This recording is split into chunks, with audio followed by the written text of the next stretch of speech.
두 남자가 같은 토요일 오후 같은 자동차 딜러십에 들어갑니다. 같은 차, 같은 모델, 같은 트림, 같은 색상. 한 사람은 리스를 계약합니다. 다른 한 사람은 대출 계약을 합니다. 두 사람 모두 상대방보다 자신이 더 똑똑했다고 확신한 채 매장을 떠납니다. 둘 다 틀렸습니다. 왜냐하면 둘 다 첫 달 이후에 실제 숫자를 계산해보지 않았기 때문입니다. 리스를 한 남자는 월 299달러를 내며 몸이 가볍다고 느낍니다. 차를 구매한 남자는 월 522달러를 내며 이미 자신이 실수한 건 아닐까 고민하기 시작합니다. 그리고 꼬박 3년 동안은 리스한 사람이 더 현명한 선택을 한 것처럼 보입니다. 그의 월 납입금은 더 낮습니다. 차는 항상 보증 기간 안에 있습니다. 그리고 감가상각에 대해 걱정하지도 않습니다. 애초에 그 차는 진짜로 그의 것이 아니었기 때문입니다. 하지만 4년쯤 지나면 무언가가 바뀝니다. 조용하게, 거의 보이지 않게. 그리고 10년이 지나면 이 두 사람 사이의 차이는 단순히 몇천 달러가 아닙니다. 15,000달러에서 25,000달러입니다. 이 사이클을 평생 반복한다면 그 차이는 6자리 숫자가 됩니다. 그리고 결국 더 앞서 나가는 사람은 월 납입금만 보고 있다면 절대 예상하지 못할 사람입니다. 제 이름은 앤디이고 여기는 돈의 비밀입니다. 이제 제대로 설정해 봅시다. 제이크와 마커스는 둘 다 연봉 55,000달러를 벌고 있습니다. 둘 다 같은 차를 원합니다. 3만 달러짜리 세단입니다. 그들은 같은 날 딜러십에 들어가 같은 영업사원 앞에 앉고 쇼룸 바닥에 놓인 같은 차량을 바라봅니다. 제이크는 36개월 리스 계약을 합니다. 계약 시 2,000달러를 내고 월 299달러입니다. 영업사원은 그에게 아주 좋은 조건이라고 말합니다. 낮은 월 납입금, 새 차, 완전한 보증 서비스, 그리고 3년 후에는 그냥 열쇠를 반납하고 떠나면 된다고 말합니다. 간단합니다. 깔끔합니다. 아무 부담도 없습니다. 적어도 형광등 아래 그 의자에 앉아 딜러가 준 커피가 책상 위에서 식어가고 있을 때는 그렇게 들립니다. 마커스는 6% 이자에 60개월 자동차 대출을 받습니다. 계약금은 3,000달러이고 월 납입금은 522달러입니다. 제이크보다 매달 정확히 223달러를 더 내는 것입니다. 영업사원은 굳이 아무 말도 할 필요가 없습니다. 마커스는 이미 그 차이를 느끼고 있습니다. 첫날부터 제이크의 주머니는 더 무겁고 납입금은 더 가볍고 그는 마치 치트코드를 발견한 사람처럼 기분 좋게 딜러십을 떠납니다. 마커스는 머릿속으로 계산을 하며 5년이 그렇게 긴 시간은 아니라고 스스로를 설득하려고 합니다. 하지만 제이크가 아직 깨닫지 못한 것이 있습니다. 그의 계약 구조는 마커스의 계약과 근본적으로 다릅니다. 그리고 그 차이는 단순히 계약서에 적힌 월 납입금 숫자를 훨씬 넘어서는 것입니다. 마커스가 쓰는 모든 달러는 무언가의 일부를 사는 데 사용됩니다. 제이크가 쓰는 모든 달러는 무언가의 일부를 빌리는 데 사용됩니다. 그리고 빌린다와 소유한다의 차이는 5년, 10년, 평생에 걸친 자동차 선택 속에서 복리처럼 누적되며 수만 달러의 가치 차이를 만들어냅니다. 3년 동안 제이크는 자동차 소유의 가장 좋은 버전을 살아갑니다. 완전히 새 차. 시간이 지나며 서서히 추억으로 변해가는 그 새 차 냄새. 모든 중요한 부분을 보장해주는 제조사 보증. 기계적인 문제가 생긴다. 보장됩니다. 브레이크 패드가 닳는다. 보장됩니다. 7월 한가운데 에어컨이 고장난다. 보장됩니다. 제이크의 비용은 리스료, 보험료, 기름값뿐입니다. 예상치 못한 일도 없습니다. 불안도 없습니다. 어느 화요일 갑자기 1,800달러짜리 수리비가 튀어나와 한 주를 망쳐놓는 일도 없습니다. 마커스는 전혀 다른 경험을 하고 있습니다. 그는 매달 522달러를 내면서 자신의 차 가치가 실시간으로 떨어지는 모습을 지켜보고 있습니다. 딜러십을 떠나는 순간 3만 달러짜리 차의 가치는 약 2만 7천 달러가 됩니다. 1년이 끝나면 약 2만 3천 달러, 2년이 되면 아마 2만 달러 정도입니다. 그런데 그의 대출 잔액은 여전히 약 2만 2천 달러 수준입니다. 즉, 처음 2년 동안 마커스는 자기 차 가치보다 더 많은 빚을 지고 있는 상태입니다. 이걸 부르는 용어가 있습니다. 언더워터 상태입니다. 그리고 심리적으로 정말 끔찍하게 느껴집니다.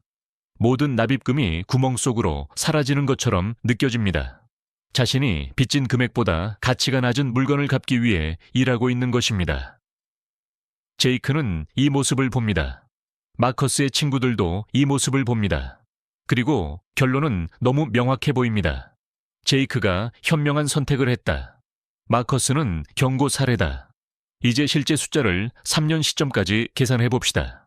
제이크는 계약금 $2,000와 월 $299를 36개월 동안 냈습니다. 총 12,764달러입니다. 마커스는 계약금 $3,000와 월 $522를 36개월 동안 냈습니다. 총 21,792달러입니다. 제이크는 마커스보다 $9,028를 덜 썼습니다. 거의 $10,000 차이입니다. 서류상으로 보면 3년 시점에서 제이크가 이기고 있습니다. 그리고 차이도 큽니다. 하지만 바로 이 3년 시점이야말로 월 납입금이라는 대화가 완전히 숨겨버린 방향 전환이 시작되는 시점입니다. 제이크의 리스 계약이 끝났습니다. 그는 딜러십으로 다시 차를 몰고 가서 주차하고 안으로 들어갑니다. 그에게는 3가지 선택지가 있습니다. 첫 번째 선택, 잔존 가치로 차를 구매하는 것입니다. 이 가격은 리스 시작 시 딜러가 미리 정해둔 금액입니다. $30,000짜리 차라면 3년 후 잔존 가치는 보통 $16,000에서 $18,000 정도입니다. 두 번째 선택, 그냥 떠나는 것입니다. 열세를 반납하고 아무것도 빚지지 않고 아무것도 소유하지 않는 것입니다. 세 번째 선택, 새 차를 다시 리스하고 이 전체 사이클을 처음부터 다시 시작하는 것입니다. 새 계약, 새 납입금, 새로운 3년 카운트다운. 제이크는 리스 이용자들의 80%가 하는 선택을 합니다. 다시 리스를 합니다.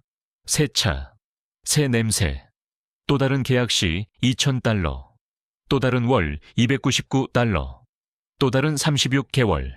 그는 다시 1개월 차로 돌아왔습니다. 주행거리는 0으로 리셋됩니다. 하지만 납입 카운터는 리셋되지 않습니다. 그것은 계속 올라가기만 합니다. 이제 마커스를 봅시다. 그는 60개월 대출 중 36개월을 지나왔습니다. 그에게는 아직 24번의 납입입이 남아 있습니다. 앞으로 2년 더 마커스는 그 $522 수표를 써야 합니다. 솔직히 답답한 일입니다. 하지만 모든 것을 바꾸는 차이가 여기 있습니다. 마커스에게는 끝나는 날짜가 있습니다. 달력에 동그라미 쳐져 있습니다. 60개월째. 그가 하는 모든 납입은 이 차를 완전히 자기 것으로 만드는데 한 걸음씩 더 가까워지는 과정입니다. 더 이상 월 납입금도 없습니다. 더 이상 이자도 없습니다. 그저 자신의 이름이 적힌 차량 등록증과 자신이 완전히 소유한 차가 집 앞 차도에 놓여 있을 뿐입니다. 반면 제이크가 하는 모든 납입은 차를 다시 반납하고 처음부터 다시 시작하는데 한 걸음씩 가까워지는 과정입니다. 이것이 바로 리스와 구매 사이의 근본적인 구조 차이입니다. 그리고 월 납입금 중심의 대화는 이 차이를 완전히 가려버립니다. 한쪽은 컨베이어 벨트입니다. 타고 내리고 다시 올라타는 구조입니다. 다른 한쪽에는 결승선이 있습니다. 그리고 진짜 돈이 만들어지는 순간은 그 결승선 이후입니다. 60개월째. 마커스는 마지막 납입금을 냅니다. 끝났습니다. 차는 이제 그의 것입니다. 등록증도 그의 손에 있습니다. 이 시점부터 마커스의 자동차 관련 비용은 보험료, 기름값, 유지비뿐입니다. 평균적인 세단 기준으로 유지비는 월 약 $100에서 $250 정도입니다. 엔진오일 교환, 타이어, 브레이크, 가끔 발생하는 수리비, 평균적으로 월 $150 정도라고 해봅시다. 제이크는 여전히 매달 $299를 카드로 결제하고 있습니다. 그는 이제 두 번째 리스 계약 중입니다. 그는 그것에 대해 크게 생각하지 않습니다. 왜냐하면 그것이 이미 자신의 삶의 일부가 되어버렸기 때문입니다. 납입은 자동으로 빠져나갑니다. 매달 15일에 빠져나갑니다. 그는 거의 신경도 쓰지 않습니다. 그리고 바로 그것이 아무도 경고해주지 않는 리스의 위험입니다. 리스는 영원한 자동차 할부금을 정상적인 것으로 만들어버립니다. 납입금은 배경 소음이 됩니다. 풍경의 일부가 됩니다. 마치 공과금처럼 언제나 존재하는 무언가가 되어버립니다. 하지만 배경 소음도 결국 돈입니다. 월 299달러의 배경 소음은 연간 3,588달러입니다. 10년이면 35,000달러입니다. 그리고 그 돈으로 여러분이 얻는 것은 정확히 아무것도 없습니다.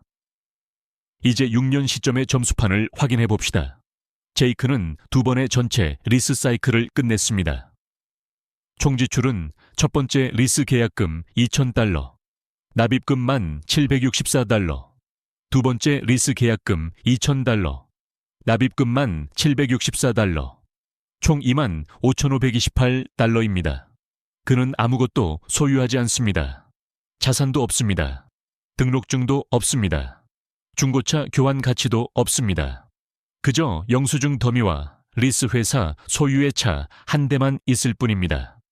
마커스는 계약금 3,000달러와 31,320달러의 대출 상환금을 지출했습니다.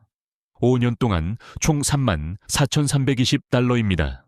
그리고 보증 기간이 끝난 6년 차 동안 약 1,800달러의 유지비가 추가되었습니다. 총 약 36,120달러라고 해봅시다. 하지만 그는 이제 월 자동차 납입금이 0원이며 약 11,000달러에서 13,000달러 가치의 차량을 소유하고 있습니다.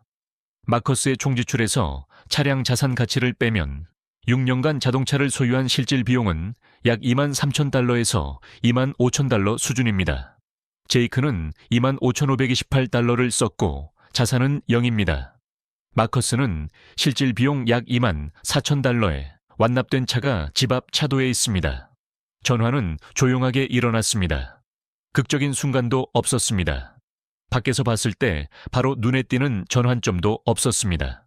그저 소유라는 느리고 꾸준한 계산이 낮은 월 납입금이라는 단기적 이점을 조금씩 압도해가기 시작한 것입니다. 그리고 여기서부터는 지나는 매달마다 마커스의 위치는 더 강해지고 제이크의 위치는 더 약해집니다. 왜냐하면 마커스의 큰 비용은 이미 지나갔기 때문입니다. 하지만 제이크의 비용은 끝나지 않습니다. 이제 딜러십이 절대 여러분 앞에 내밀지 않는 이야기를 해보겠습니다. 그 매력적인 월 납입금 숫자 옆에 절대 같이 놓지 않는 것. 리스에 숨겨진 비용입니다. 299달러라는 숫자는 여러분이 보는 숫자입니다. 광고에 나오는 숫자, 웹사이트에 적힌 숫자, 영업사원이 펜과 함께 여러분 쪽으로 밀어주는 작은 카드에 적힌 숫자입니다. 그들이 여러분 쪽으로 밀어주지 않는 것은 그 숫자에 붙어있는 조건 목록입니다. 주행거리 제한. 대부분의 표준 리스는 연간 10,000마일부터 12,000마일까지 허용합니다. 겉보기에는 합리적으로 들립니다. 하지만 실제 데이터를 보면 다릅니다. 평균적인 미국인은 연간 약 13,500마일을 운전합니다.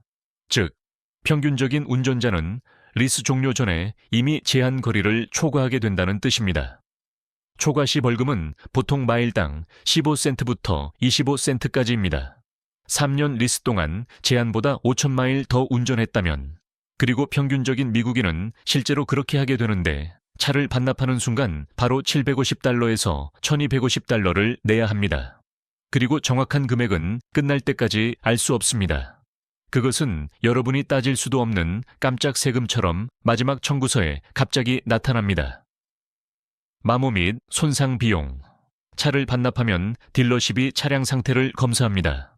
마트 주차장에서 생긴 문콕, 과속 방지턱을 밟던 아침 뒷좌석에 흘린 커피 얼룩, 그 한 번에 평행 주차 시도 때문에 생긴 앞바퀴 긁힘 자국, 전부 청구 대상입니다.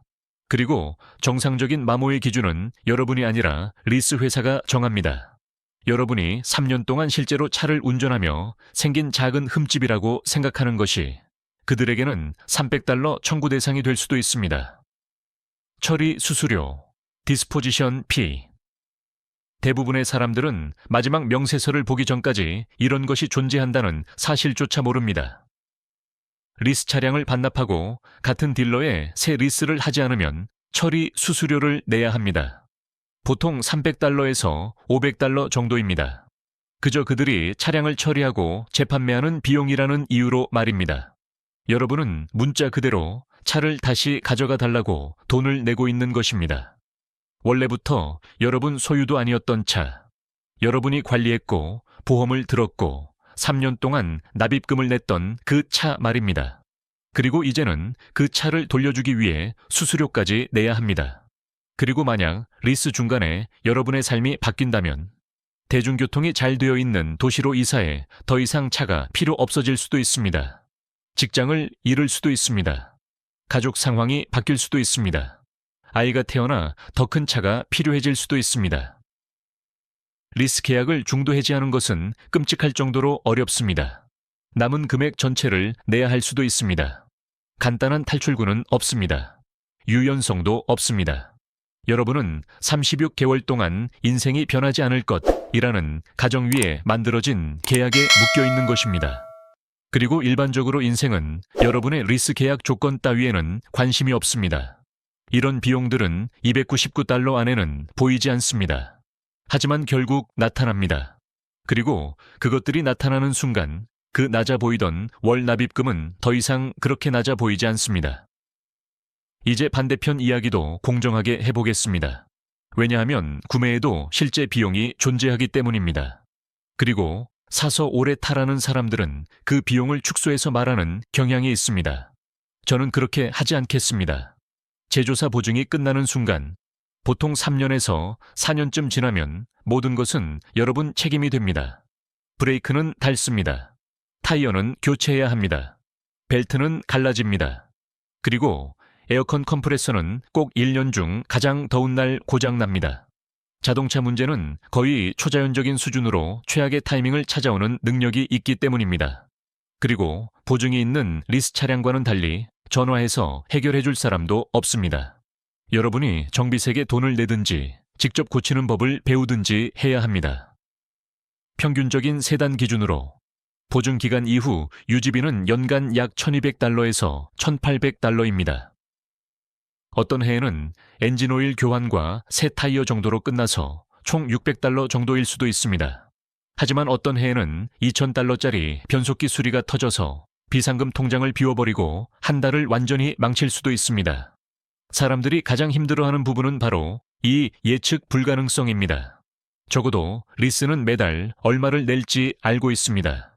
하지만 오래된 자가 소유 차량은 시동을 걸 때마다 주사위를 굴리는 것과 같습니다. 그리고 감가상각은 현실입니다. $30,000짜리 차는 2년 후 $20,000 가치가 되고 5년 후에는 아마 $12,000 정도가 됩니다. 그 가치가 어디 유용한 곳으로 간 것도 아닙니다. 그냥 증발해버린 것입니다. 감가상각 자체를 막을 수는 없습니다. 감가상각과는 협상할 수 없습니다. 여러분이 할 수 있는 것은 그것보다 오래 버티는 것뿐입니다. 왜냐하면 감가상각 논쟁에서 항상 빠지는 부분이 있기 때문입니다. 감가상각은 처음 몇 년 이후에는 극적으로 느려집니다. 5년 된 차는 새 차만큼 빠르게 가치가 떨어지지 않습니다. 감가상각 곡선에서 가장 가파른 구간은 처음 3년입니다. 그리고 바로 그 기간이 리스 계약이 커버하는 기간입니다. 리스 이용자들은 감가상각이 가장 비싼 시기를 돈으로 지불한 뒤 곡선이 완만해지기 시작하는 순간 차를 반납합니다. 구매자들도 그 가파른 감가상각은 겪습니다. 하지만 그 이후에 완만한 시기의 혜택도 함께 가져갑니다. 차는 거의 가치가 떨어지지 않지만 여전히 잘 굴러갑니다. 시간은 구매자의 가장 좋은 친구입니다. 완납된 차를 오래 보유할수록 연간 소유 비용은 더 저렴해집니다. 반대로 리스를 오래 할수록 비용은 더 비싸집니다. 왜냐하면 여러분은 계속해서 감가상각 곡선의 가장 가파른 부분에 대해 반복적으로 돈을 내고 있기 때문입니다. 이제 전체 이야기가 하나로 연결되는 지점입니다. 10년 점수판입니다. 10년 동안 제이크는 3대에서 4대의 차량을 리스했습니다. 각 사이클마다 약 $12,000에서 $13,000의 납입금과 계약 비용이 들었습니다. 여기에 주행거리 초과 비용, 마모 비용, 처리 수수료까지 여러 번의 리스에 걸쳐 추가하면 제이크의 10년 총 지출은 대략 4만 5천 달러에서 5만 2천 달러 사이가 됩니다. 10년이 끝난 시점에도 제이크에게는 차가 있습니다. 하지만 그 차는 그의 것이 아닙니다. 애초에 그의 것이었던 적도 없습니다. 앞으로도 그의 것이 될 일은 없습니다.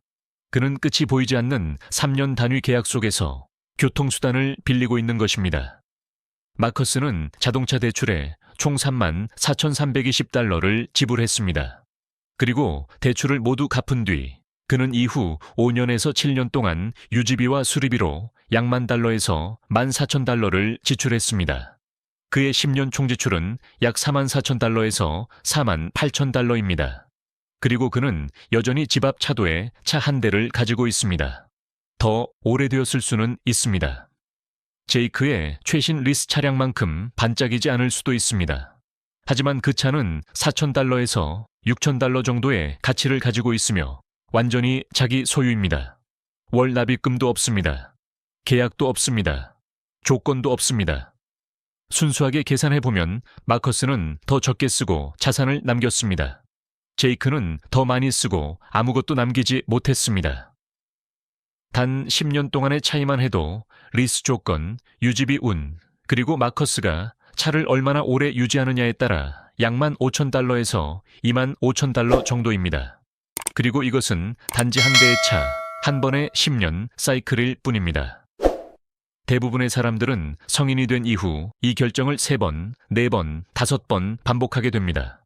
그 차이를 5번 반복하면 리스 습관이 있는 사람과 구매 후 오래 보유하는 사람 사이의 평생 자산 차이는 6자리 숫자가 됩니다. 연봉 차이 때문이 아닙니다. 투자 천재성 때문도 아닙니다.